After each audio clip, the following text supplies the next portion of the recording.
नमस्कार दोस्तों, मेरे यात्रा ब्लॉग में आप सभी लोगों का हार्दिक अभिनंदन है दोस्तों आइए आज मैं आपको एक बहुत ही खूबसूरत कविता सुनाता हूं दोस्तों, जिसकी रचना की है झारखंड रांची के रहने वाले कवि नीर जी ने दोस्तों कविता का शीर्षक है स्त्रियां जब घर से बाहर निकलती हैं दोस्तों।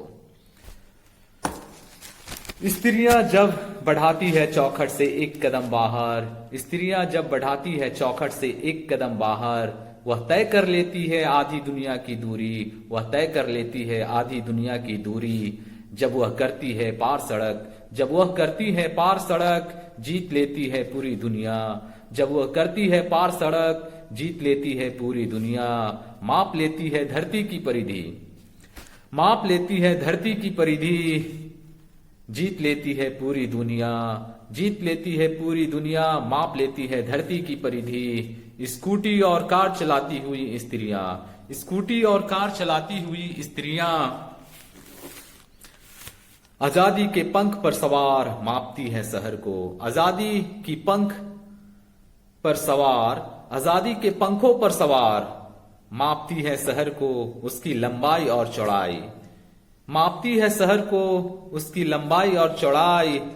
अपनी अंगुलियों पर रखती है उसके क्षेत्रफल का हिसाब, अपनी अंगुलियों पर रखती है उसकी क्षेत्रफल का हिसाब। वे जानती है धरती का व्यास, वह जानती है धरती का व्यास उनके चक्कों के व्यास के बराबर है, उनके चक्कों के प्यास के बराबर है, उनके चक्कों के व्यास के बराबर है। घर से बाहर निकलती स्त्रियां, घर से बाहर निकलती स्त्रियां अपने दोनों हाथों में उठाए रखती है, अपने दोनों हाथों में उठाए रखती है पृथ्वी की गोलार्ध, अपनी दोनों हाथों में उठाए रखती है पृथ्वी की गोलार्ध।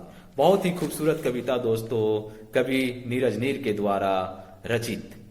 दोस्तों जगत जननी माता आदि शक्ति की प्रेरणा से उन्होंने इस कविता की रचना की है। बहुत ही खूबसूरत कविता दोस्तों मेरे यात्रा ब्लॉग पे बने रहें और भारत के उन प्राचीन मंदिरों की यात्रा पर मैं आपको लेकर चलूंगा जिनको कभी बाहर से आए हुए बर्बर मुस्लिम आक्रमणकारियों ने तोड़ दिया था दोस्तों। जिनकी वास्तुशिल्प दोस्तों, उनकी अद्भुत अलौकिक वास्तुशिल्प को देखकर कभी औपनिवेशिक काल में अंग्रेजों के भी होश उड़ गए थे दोस्तों। जिनकी अद्भुत वास्तुशिल्प को देखकर आप भी मंत्रमुग्ध हो जाएंगे दोस्तों मेरे यात्रा ब्लॉग में बने रहें। धन्यवाद दोस्तों।